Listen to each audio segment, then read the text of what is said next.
This is Frank Sisco. I'm here with Noel on Boston Road in the Bronx, and we're looking at a 1969 Chevy Corvette Stingray. Noel, how are you? Hey, how you doing? Good, good. Good to see you. We have right here offered the 1969 Corvette 427 car. This car is a 4-speed car, and it is convertible with a hardtop and a soft top. This particular car is a fully numbers matching car.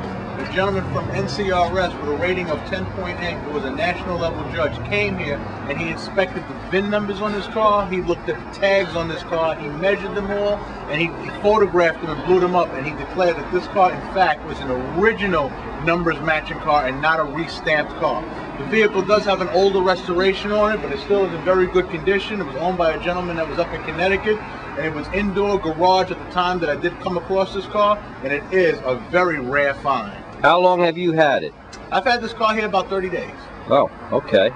And what makes Stingrays special? Wasn't there some controversy when they changed the styling? Well, the whole thing about it was that Stingray had his body style from '63 until '67, which was a very successful body style. In 1968, they were deemed to go into this present body style, which was the introduction of the first Stingray Corvette, which was very controversial because the body style was such a drastic change from what was originally introduced. Sure, and it was much longer too, right? Wasn't the original? Uncertain how the public was going to react to such a drastic change. Right. Remember, the thing about new cars is sales, and they're looking to sell cars. How is the public going to receive a car? Right. So they didn't know whether this was going to be a good thing or a bad thing, but it turned out to be a very good thing. Right. I remember that time. I remember that when that happened.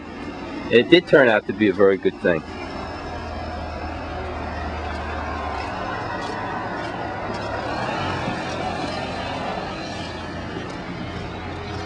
Now that's a side exhaust pipe, right? Yeah. And these are retractable headlights, and they work fine. Yeah.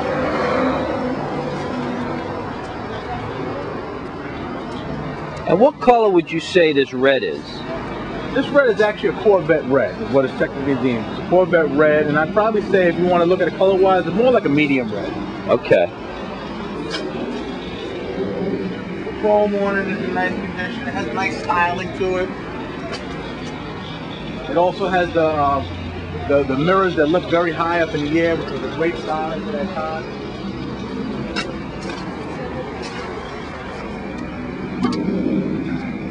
You know, I really like the beige, the tan beige. I think it goes really well with the red. It's unusual. Ordinarily, you would see a black on the inside. Yeah, that's cool. And now, how could this be kept in such good condition on the inside? It's unusual, isn't it? Or no? It is unusual, but most of these cars have been already, they have some sort of restoration that's been done to them. Right. So most of the time, these cars are usually already restored by this time. I see. And a lot of these parts for these cars are readily available. A lot of people think that these parts are hard to get, but they're not. Right. You simply have to make the right connections, and a lot of the people sell these parts. Right. So this would be a 4-speed. Yes. It's a 4-speed with an original AM radio then. That's correct. And I noticed there's a glove, it's instead of a glove box, there's like a glove pouch. Yeah. That's how they were made at that time, is that right? Yes.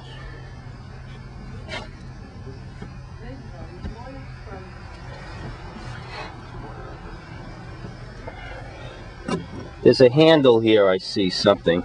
Yeah, but it's a power window car. A power window car, that's unusual for them.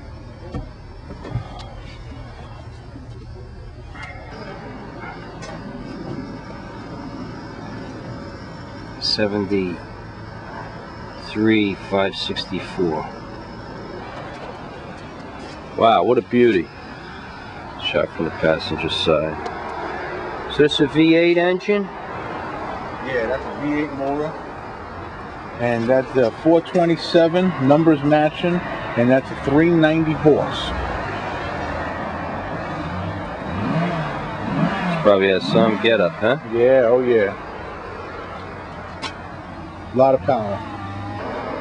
Noel, why is the matter of numbers matching so important? What exactly does that mean? Well, numbers matching has to do with the corresponding VIN number that corresponds with the stamping numbers that are on the block, on the transmission, and on the rear end. So on those three things, on the block, the transmission, and the rear end. Okay. And usually what would happen back at that time is it was a common thing for guys to buy cars that had very, very big motors so that they could drive the cars as fast as possible, which would also, in most cases, cause for the rods to come straight through the side of the blocks, and people would just take these blocks out of the car, the engines out, and they would replace them, which at that time wasn't a big deal. But now today, what people are looking for as far as collectible-wise, they're looking for cars that mostly have numbers matching motors. However, it doesn't disqualify the cars that don't have this numbers matching motors. It's just that those cars are probably worth a few dollars less. I see. Okay, very good. And this particular Corvette has numbers matching. Wow, excellent. Okay, thanks very much. Full look with the 427, and you know, it's just right. You know, it gets them excited.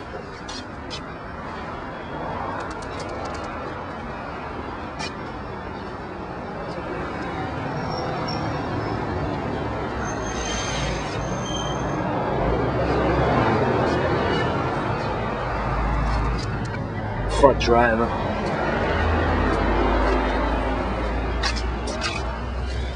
Rear driver's side. Rear passenger side.